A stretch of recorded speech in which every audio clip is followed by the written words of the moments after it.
प्रेम और पुनर्जन्म, ये दो शब्द एक अटूट बंधन में बंधे हैं। कहते हैं कि सच्चा प्यार कभी मरता नहीं, वो बार बार जन्म लेता है, नई कहानी लिखता है। ये कहानी भी ऐसी ही एक प्रेम कहानी है, एक कहानी जो समय के बंधन से परे है, जहां आत्माएं फिर मिलती हैं अपना अधूरा प्यार पूरा करने के लिए। ये कहानी है आरव और सिया की, दो लोग, दो अलग जिंदगियां, लेकिन एक ही आत्मा का सफर। साल था 1947। देश आजादी की खुशियां मना रहा था, लेकिन इसी खुशी में दर्द का साया भी था, देश का बंटवारा। इसी दौर में दिल्ली की गलियों में आर्यन और राधा की प्रेम कहानी पनप रही थी। आर्यन एक हिंदू लद्दका और राधा एक मुस्लिम लद्दकी।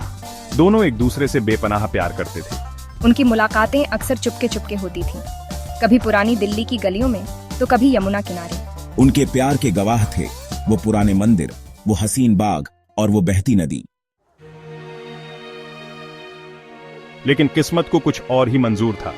बंटवारे की आग उनके प्यार तक पहुंच चुकी थी। एक रात दंगे भड़क उठे। दंगाइयों की भीड़ में आर्यन और राधा बिछड़ गए। दोनों ने एक दूसरे को ढूंढने की बहुत कोशिश की, हर गली में, हर मोड़ पर एक दूसरे को पुकारा, लेकिन किस्मत ने उनसे उनका प्यार छीन लिया।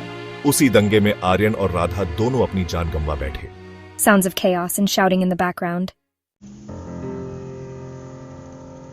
साल 2020। दिल्ली फिर से बदल चुकी थी। ऊंची इमारतें, चमकती सड़कें, लेकिन प्यार की वो कहानी अब भी जिंदा थी। आरव एक युवा फोटोग्राफर और सिया एक लेखिका। पहली ही नजर में दोनों को एक अजीब सी खिंचाव महसूस हुई, जैसे वो एक दूसरे को सदियों से जानते हों। लेकिन दोनों को समझ नहीं आ रहा था कि ये एहसास क्या है। एक दिन अचानक पुरानी दिल्ली की एक फोटो देखकर आरव के जहन में कुछ तस्वीरें कौंधने लगी।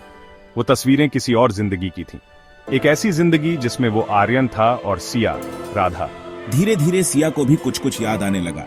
उनके सपने, उनकी बातें, सब कुछ इशारा कर रहा था कि उनका रिश्ता इस जन्म का नहीं बल्कि सदियों पुराना है। आखिरकार वो दिन आ ही गया जब आरव और सिया को अपनी पिछली जिंदगी की सारी बातें याद आ गईं। उन्हें एहसास हुआ कि उनका प्यार मौत से भी परे है। आरव ने सिया को वैसे ही प्यार से देखा जैसे आर्यन राधा को देखा करता था। इस बार किस्मत ने उनका साथ नहीं छोड़ा। आरव और सिया ने शादी कर ली। उनकी प्रेम कहानी एक मिसाल बन गई, एक मिसाल जो ये बताती है कि सच्चा प्यार कभी मरता नहीं, वो हर जन्म में फिर मिलता है।